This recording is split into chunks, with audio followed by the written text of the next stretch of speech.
Hello, my name is Sydney. Welcome back. In today's video, I'll be analyzing my personal statement with the tips that I mentioned in my previous video.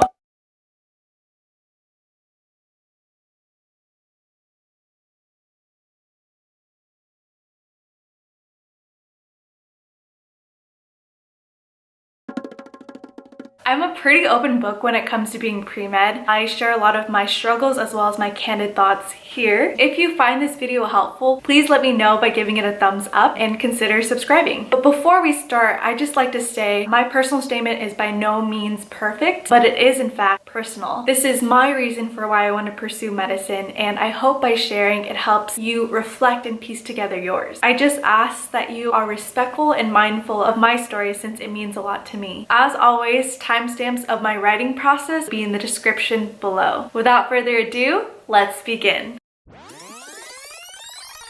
How I approach the personal statement. First and foremost, I'd say the most important part of the personal statement, identify your why. Things that could help you identify your why.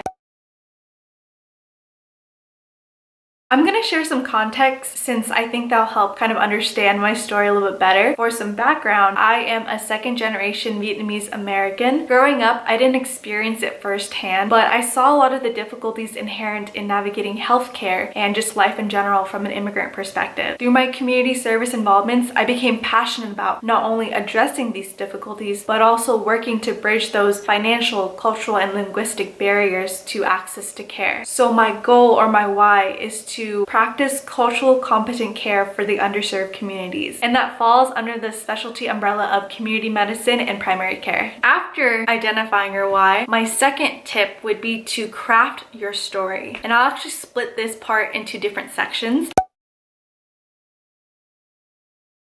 The first section would be to engage in introspection. In order to do so, I would recommend revisiting your past, present, and future. For the past, hi, I'm about to tell you a lot about myself, but I lost my dad to neuroendocrine cancer at a very young age, but it was from that moment, especially in kind of how our family is structured, that I stepped into a caretaker role. Specifically, I became more invested in taking care of my paternal grandma, and I wholeheartedly wanted to take care of her as my dad would have if he was still here. In terms of present introspection, I am passionate about serving the community that I personally feel had a hand in raising me. I'm also very passionate about my Vietnamese culture. As a result, right now in my gap year, trying to increase my speaking fluency and eventually learn Spanish as well as a skill set to help future patients. When I think about my future, the type of doctor I want to be is one that pushes healthcare to be more equitable, to increase access for all. I personally believe that we can do that by equipping healthcare providers with the tools to understand these populations better, whether that falls under language or cultural competency. The ultimate goal is to create foundations that foster success, since I believe health is all-encompassing, and that's my personal avenue in medicine. But by bridging these disparities by incorporating financial literacy, food security, preventative health education, and just educational attainment, I feel like as a community, that's how we best take care of all aspects of the community. The next part of crafting your story, with your most meaningful involvements or interactions, identify the areas of intersection. Do these moments share common qualities that showcase your theme for pursuing medicine? So my theme or my ultimate purpose of this personal statement was to showcase my pull to community medicine. I had a jolly old time listing all of my involvements. Man, I'm really bad at sarcasm. But yeah, I did it. I did the thing, and I had my list. Of this list, these are the involvements that stood out to me and made the personal statement cut, if you will. I'll be reading it off my laptop just for ease. The stories that I chose to incorporate in my personal statement were my grandma's first ER scare, the time I was a bilingual registered behavior technician for a child with autism. I also talked about my patient pen pal experience. For some context, we would just exchange letters on a monthly basis, and the main thing that we bonded over was our respective experiences as second-generation Vietnamese Americans. I also mentioned a moment I had when I did a hospital discharge, but this one was a little bit different from the standard hospital discharge. For context, basically I got paged as a hospital volunteer to meet a patient and then wheel them out to the front where their ride would eventually pick them up. But this situation was a little bit different since I did the normal routine, but I just noticed that his ride wasn't showing up. So I kind of took it upon myself just to kind of figure out, who should I call? Has anyone been called for him yet? And the kicker in this situation was the patient didn't speak English and I didn't speak Spanish, or I just had very rudimentary Spanish from high school that that I didn't retain the whole experience in itself. I probably spent 4 hours with him, just keeping him company. I eventually bought him lunch and fed him too, since he couldn't move and feed himself. This moment helped me see that within myself, regardless of the circumstance, I have no qualms or no hesitations to try to be there for someone and help them. The last story I wanted to incorporate was when I was the community health fair coordinator for one of my most prized organizations called Vietnamese Community Health. The main goal of that organization was to host free community health fairs for people who did not have regular access to care. We would bring together community members such as physicians, grad students, dentists, chiropractors, acupuncturists, just to offer these services and screenings to these patients free of charge. When I look at all my involvements to identify the areas of intersection, I find that the themes of culture reappear time and time again. And that translates to me wanting to have a greater cultural awareness when I one day practice in the future. The theme of communication is also making its way downtown, walking fast, no.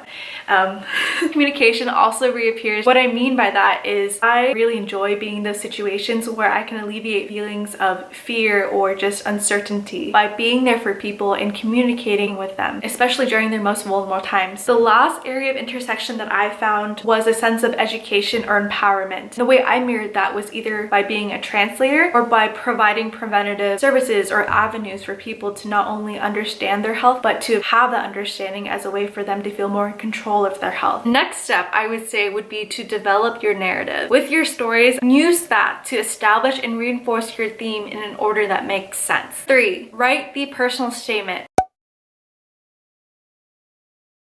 My first tip for this would just be to have a mind spew. Write. Fall in love with the process of writing. I kind of grew up not liking writing a lot. I was pained thinking I was a bad writer all in college. I remember this vividly. Being the scared premed that I was about not getting a good grade in the class, I actually went to this person's office hour every single one because he kept on giving me C's and lower on my essays. But I remember just trying to have a heart-to-heart with him, saying like, hey, I'm trying my best and I really am taking your feedback, but I'm struggling a lot. In my past writing GEs, I've actually managed to get A's, so it's just very hard for me to feel like my work that I'm giving now is D quality. And homeboy, TA, the homeboy, hit me with a, what, really? You've gotten A's before?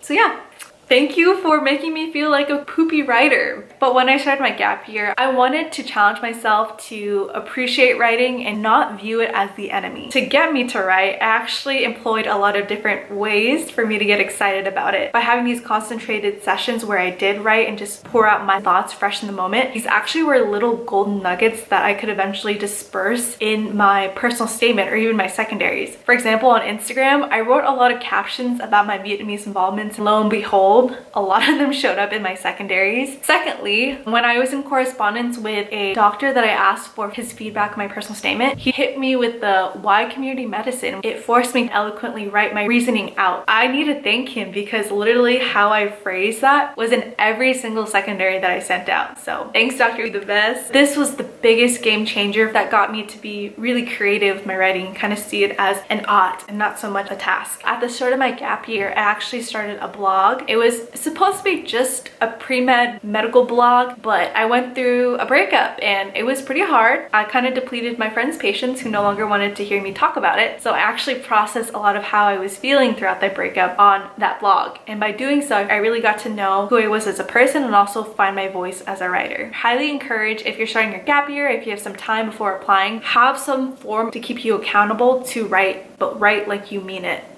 if that makes sense. The second part of writing your personal statement, structure your essay. The way I kind of approach this, for the introduction, my personal story, I included the story of my grandma. As for theme, that's where I introduced my big why. For narrative, the stories I weaved in are the ones that I mentioned earlier. My micro level interactions involve me being an RBT, my hospital discharge, as well as being a pen pal. For macro level interactions, which kind of gives a glimpse of what I want to do in the future, this is where I mentioned being a health fair coordinator for Vietnamese community health. And as a nice conclusion, I summed up all the points that I mentioned earlier and my mic drop moment. Just use that quote that I mentioned earlier, but I tweaked it just for that ooh moment. For writing writing technicalities. This more so falls in your style of writing, which you can kind of get a sense of once I read my personal statement later. 4, seek feedback. I would recommend seeking feedback and being open to constructive criticism from. For seeking feedback, I didn't follow my advice to a T, but I did hit some of the people that I wanted to make sure read my personal statement. I'll preface by saying I didn't realize, because I just kind of saw this as like a creative writing piece that really signified who I was as a person. My friend who read it told me that I took a very unconventional approach, which I don't know is a good or bad thing. Personally, I'm really proud of my personal statement, so I'm gonna think he complimented me and just flip my hair as such. But of the people I asked to read over my personal statement, I don't know, when I sought feedback, I didn't want to just give out my personal statement for the sake of just giving it out and feeling like, ooh, I'm getting more people to read it, more eyes on it. I knew who knew my story best and whose opinions I ultimately valued most. I shared my personal statement with my brother, Kevin, who knows me like the back of his unmoisturized, dry-ass, crackly hand. Oh, that was pretty aggressive. I also shared it with one of my closest friends. Her name is Hannah. She's a beautiful writer, and I really respect how she conveys herself and her purpose. In terms of a strong writer and a successful applicant, 2 birds, 1 stone that, and I asked my friend Kevin, one of my high school buds, and he applied the year before I did. He was admitted into a great MD PhD program and is also a very strong writer. I was connected to a doctor who was on past medical school admissions committees, so I had him read my personal statement, and that actually is a doctor who pushed me to become really firm and direct with why I wanted to do community medicine. That concludes everything I wanted to discuss in today's video. If you have any questions or any topic requests for future videos, please leave it in the comments below, or let me know by sending me a personal message through my Instagram. The writing process is an intimidating one to start, but just remember, momentum will pick up, and as it does, it really transforms to something that's beautiful, something that you should be proud of, because it stands as a culmination of everything that you have done to get to this point today, where you're one step closer to pursuing your dream of being a doctor. On that cheeseball note, best of luck crafting your stories. Thank you so much for watching. Stay safe, and I will see you next time. Bye. Ew, that was kind of phlegmy.